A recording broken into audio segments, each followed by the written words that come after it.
I've always wanted to be rich. I've always wanted to be rich. But it just made me realize in the working culture how replaceable one is. How does one become rich? How does one become wealthy? How does one become successful? To make that significant amount of income, I need to be a business owner, right? I need to own something. I need to create a value to society. Why not try and just go out and achieve everything, anything, that when you take your last breath, you're like, you know what? There's nothing I didn't try and accomplish.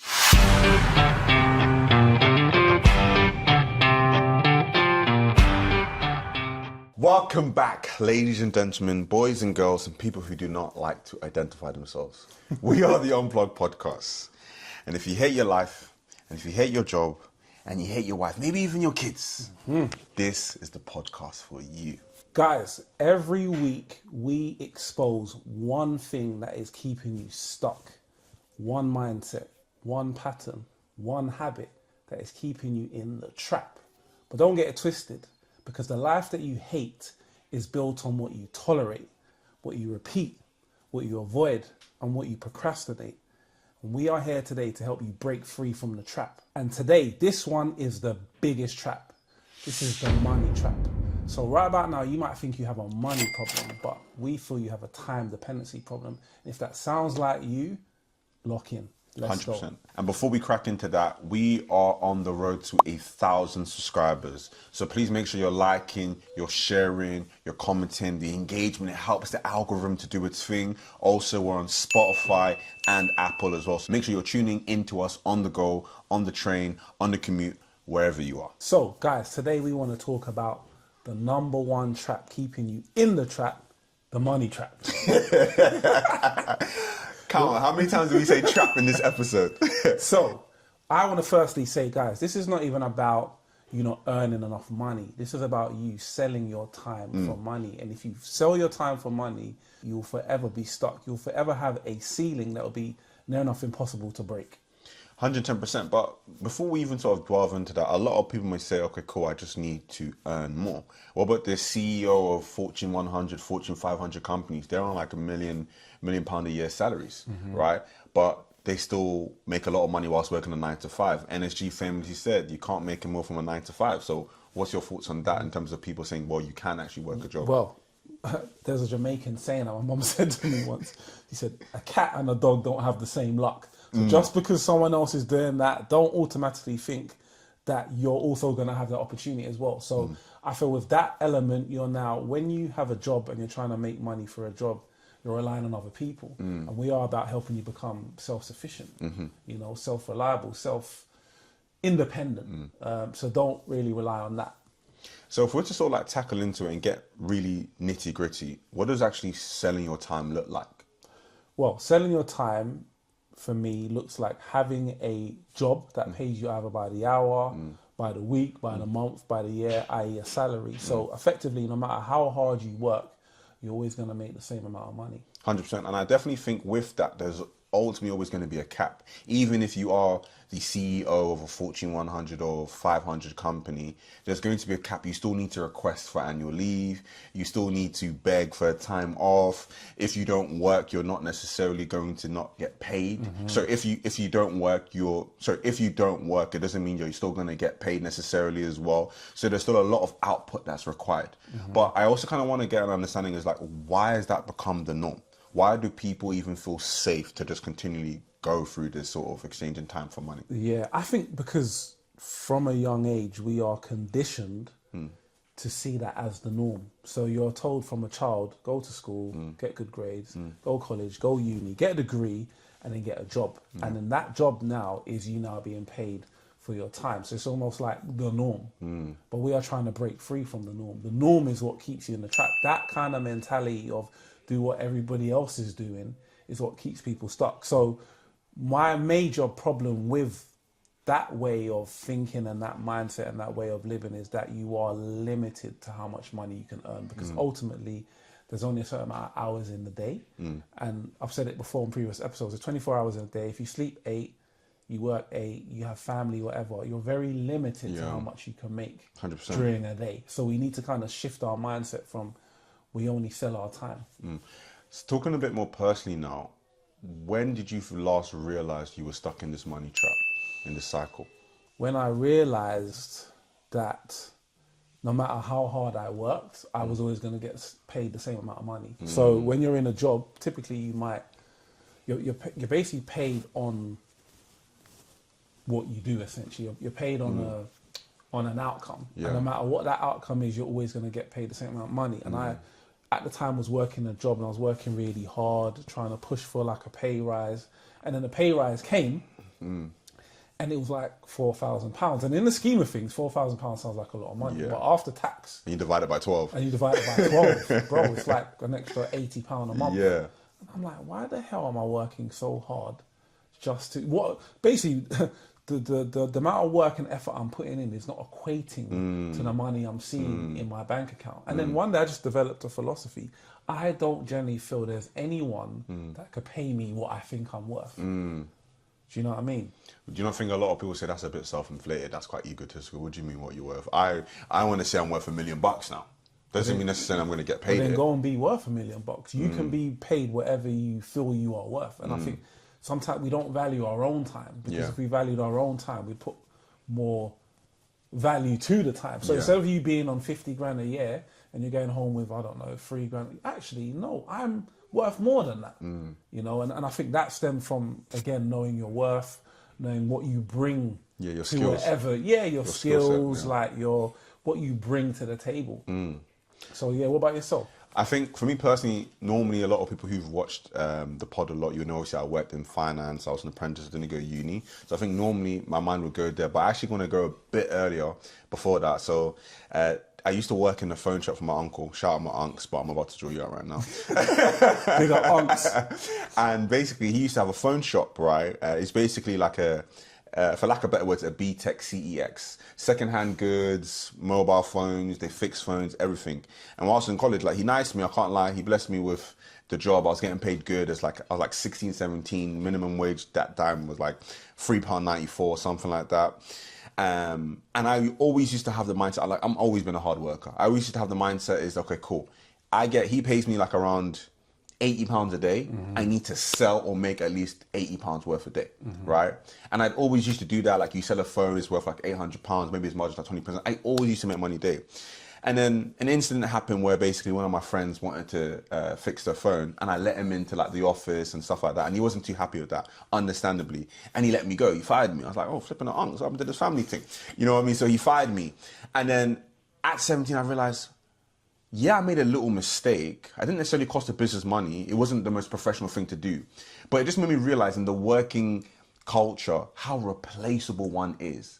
And it doesn't matter how much you contribute towards this empire, because it's not yours. Yes. And I thought I literally would make him way more money than he paid me every single time. So my role was justified. My position was justified. Your pay was justified. My pay was justified. I showed up on time. I brought in a lot of customers. I referred so much business. And all that goodwill and all that good effort doesn't come with me to my new company or wherever else I'm working. It stays there. And it made me realize I'm just a name and a number, and I'm easily replaced. And it made me think to myself, imagine if I was building my own empire.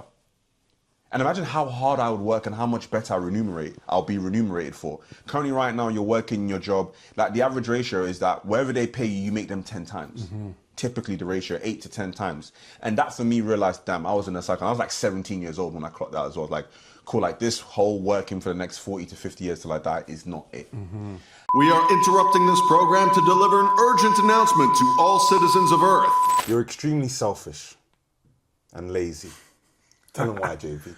Why? Because there's that big red button that you still haven't pressed, and we can't seem to understand why.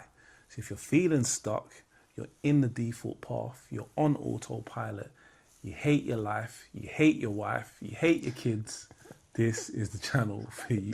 Like, share and subscribe, baby. And naturally what I want to talk to you about was, when did it clock for you that this was an actual freedom? So obviously the first part is like, okay, we're aware now. But when was the actual breaking point? Because obviously we both left our jobs now, right? Which is obviously a big thing. And we've talked a bit about that in previous episode. But what was the epiphany moment, and how did you sort of take action and break from this money trap? Do you know what it is, bro? I'll be honest with you. From a young age, and this might sound so like, what's the word? Egotistical. I've always wanted to be rich.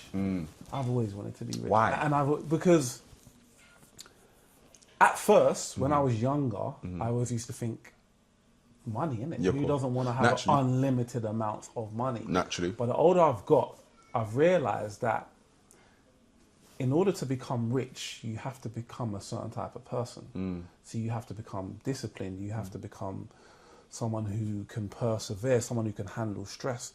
So I started now to be wanting to become rich and successful based on the type of person that I'd become. Like I'd become a better version of I'd become the highest version of myself. Like I wanted to achieve something that would require me to just be the best.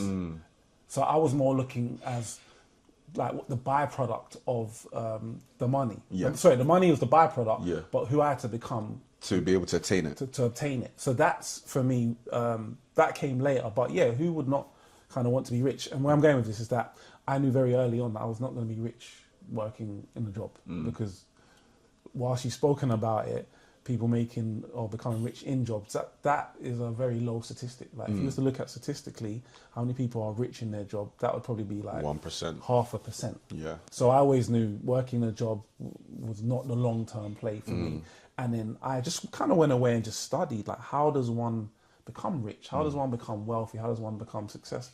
And I just took up a genuine interest and passion in learning about success, learning about wealth, started picking up books, listening to podcasts, and it just opened up my mind to another world, another way of living, how the other side live. And then from then, a job has never really been an option for me. Yes, I've had business ventures that have kind of failed and I've had to go back to work whilst I kind of work out my next move. But I've always known this is not the long-term play, because the job is not going to get me what I want in life. And I'm always going to be limited. No job, like I said, is going to pay me what I know I'm worth. You know, so... I definitely think understanding your worth, and by also advancing your skill set, as I always say, can get you handsomely paid, right? We spoke about once we realized we're in the money trap. We spoke about sort of like the epiphany moment, the breaking point of us being in the money trap. But now let's talk about like action now, right? What was that sort of first practical step? Because a lot of people are now sort of in this aware phase, like, okay, cool, I know I need a supplementary form of income now. I know I need to do something else right now. So what was the first kind of like action point that you took out? You mentioned a bit of like self-development there, but was there anything else? Because some people like reading books, all these audio things, that might not be for them. So was there anything else that you could recommend or that you maybe even did? Work on my mindset. Work on my mindset. How'd you do that? Just expose myself to things that I wasn't exposing myself. So like I said, it might have been reading a book, it might be listening to a podcast, learning how to do things differently to what I was doing at the time. Because like we always say, if nothing changes, nothing changes. So if I don't change my daily habits, what I'm consuming, who I'm around, I'm going to be the same person. So I had to almost audit my life and kind of shift my mindset from kind of that 9 to 5 worker mindset to actually there's another way. And I think that's the problem. People don't, well, they know there's another way, but maybe they don't feel like they are good enough to maybe achieve the things that they see other people achieving. But I've always been of the mindset, if you can do it, I can do it. Why can't I do it? Like you're human just like me. Yeah. So now it's just, I need to learn out, like you always say, I need to learn out what you know, because what clearly you know something that I don't. Yeah. So I'm going to make it my life mission to learn what other successful people know. Literally. And that was pretty much it, really. No, 110%. I think for me personally, a big thing was exposure. And I will say, like, one thing, even working a 9 to 5, made me realize, okay, cool, like, I always feel like, the most someone can even make in a job is like 30, 40, 50K, being the, KFC store manager. I used to work at KFC, right? But then I started working a 9 to 5 in finance. I realized there's people who make 6, 7 figures. But I was working in the wealth management sector, so my colleagues were working with business owners, and I realized they were making 7, 8, 9 figures. So I realized, okay, cool. To make that significant amount of income, I need to be a business owner, right? I need to own something. I need to create a value to society, or some form of value to society, or a service that they can pay me handsomely for. But there's also another thing I want to talk about, because there can also be a time trap as well, whilst you're kind of in building your ecosystem and you're building your business as well. And we speak a lot about it as well, but sometimes in our businesses, we can also feel that we're being very busy and not actually progressing. So I kind of wanted to also talk about that and some steps about, okay, cool, now that you're setting up your business now that you're setting up and doing your next steps to get out of your current money trap, you don't want to get back into the time trap of you're just doing a lot of stuff and nothing is moving, the needle isn't moving. Yeah, I think for me, I've obviously had several businesses, and I look back now and I see why those businesses maybe didn't work out. And I think the major thing why they didn't work out is because I was the major bottleneck. So everything in the business evolved around me, and naturally, if you are running a business and everything revolves around you, it's gonna lead to burnout. It's almost impossible to grow. So I had to learn about how to grow a business. Again, I had to self-educate, personal development, learn how do you grow a business? How do I make sure, right, cool, I've set up my business now, I'm not stuck doing everything. And that's when I learned about when you have a business, you need to create processes, you need to create systems, you need to hire staff. You as the CEO needs to focus on the high leverage task, which is growth, which is finance, it's vision, it's how do I take my company from here to where it's going to be. And then once I understood that, it allowed me to build a team. Like, I think business is a team sport. And the minute you try and do everything by yourself, you're playing the wrong game, or you're not playing the game that it needs to be played. You're just a high paid, self-employed person in your business. 100%. And again, adding to that, for people, because a lot of people have tried the side hustles, they've tried the Amazon, the drop shipping, they might have gone into property, doing the market, but it's hard. You know, it's not easy. So for people maybe who are a bit stuck and they feel like, you know, I'm sick and tired of not earning money and just simply selling my life, what are some elements of persistence and resilience that one could obtain or try to use to keep focused and to keep pushing and understand that this isn't an easy road, it's going to be a bumpy ride? Again, I can only speak from my experience. It just, a lot of what I've done and a lot of what I do come from just constantly trying to involve my mind. And if you stay stuck with a 1.0 mentality, you're going to live a 1.0 life. So I feel like you have to constantly evolving yourself, your mindset, your circle. You know, that saying, you are the average of the 5 people you hang around with. So making sure you're around the right people who will push you, who can advise you, who can help you, who are maybe where you want to be or maybe a few steps ahead. It's about building a circle of people who are ultimately, you know, trying to elevate and try and grow in life. And that will naturally rub off on you. And I think even meeting someone like yourself, you know, you've kind of helped push me. And I'm hoping I've helped push you. But it's we've been able to bounce off each other. Like, if you're trying to evolve your life, you have to change what you're doing. And that means the conversations that you're having, the people that you're around, what you're doing on a day-to-day. When you come home, are you still doing the same things that you was doing a year before that or the year before that? Because if you are, then you are going to stay stuck in the trap. Essentially. Of course. You know? I think a big thing that I also kind of want to add to that as well is being intentional. I think that's massively important. I feel like anything that you're going to do, whether it be your time, who you go out with, like JP said, like also your surroundings and your environment, is massively important. And I also kind of want to link that to what you said earlier about not just simply earning that money, or becoming rich or becoming a millionaire, becoming super successful, but what it will make of you or what you become of it. Now, we spoke about it in previous episodes, but obviously right now I'm on like Freeman 9.0, different versions of myself, right? So how I always look at it is, okay, cool, Freeman 9.0 that wants to be wealthy, that wants to be amazing in his relationship, that wants to have a spiritual connection with his God, that wants to be healthy, that wants to be a good leader in this space and in this niche, in this industry. Is he going to stay up late at 12 o'clock watching or midnight watching TikToks? Is he, when his boys shout him to, let's go to this party Wednesday, Thursday in the middle of the day when he knows he's got projects and he's got to meet clients at 9 a.m. Is he going to attend that? Or maybe is he not spending the most amount of time with his family or being patient or understanding or being a loving and caring partner? Like, question yourself, challenge yourself, have these mini battles with yourself and question every single thing I'm doing. Is this worthwhile or is this contributing towards the bigger goal? And again, the big word, intentional. And I think that was something that I massively was able to master at a young age. I always was the black sheep. Everyone went to this massive college because it was local and was near and all the things were there. I went to college all the way in the sticks. That was a Russell Group college, right?